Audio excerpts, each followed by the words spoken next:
दिव्यांका पहली बार आज की रात अपने घर में अकेली है। सिर्फ उसका प्यारा डॉग बूजो उसके पास है। दरअसल वो बीते कुछ दिनों से सीरियल किलर की खबर सुन रही थी, इसलिए वो घर की लाइट्स ऑफ कर देती है और दरवाजे खिड़कियां बंद करके सो जाती है। कुछ ही देर बाद उसे टपकती बूंदों की आवाज़ का एहसास हुआ और अचानक उसकी नींद खुल गई। लेकिन डर की वजह से वो अपनी आंखें मूंद कर बेड पर लेटी रहती है। तभी उसे लगता है जैसे कोई उसके हाथों को चाट रहा है। लेकिन दिव्यांका बेफिक्र थी, क्योंकि उसे मालूम है ये शैतानियां सिर्फ बूजो करता है। लेकिन टपकती बूंदों की आहट उसे अभी भी सुनाई दे रही थी।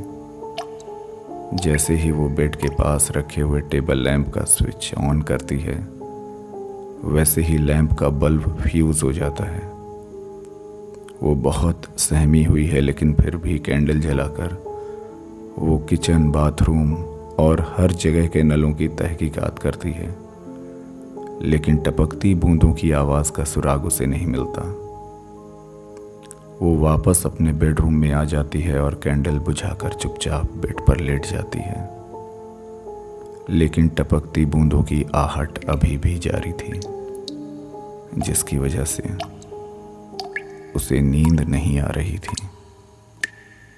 दिव्यांका ने अपना एक हाथ बेड के नीचे लटकाकर बूजो को धीमी आवाज में बुलाया। फिर से उसको एहसास होता है कि बूजो उसका हाथ चाट रहा है और वो धीरे धीरे सो गई।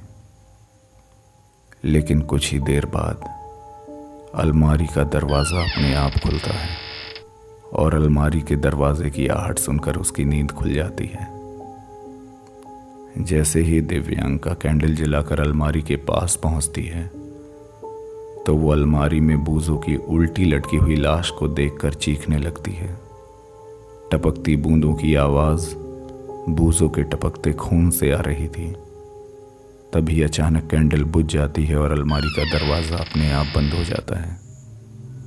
दिव्यांका को एहसास हो चुका है कि उसके कमरे में उसके सिवा कोई और भी है, जो उसको नज़र नहीं आ रहा है। वो घबराकर बेडरूम की तरफ भागती है और बेड पर गिर जाती है। तभी कोई उसके कानों में कहता है, हाथों को मरे हुए इंसान की रूह भी चाट सकती है।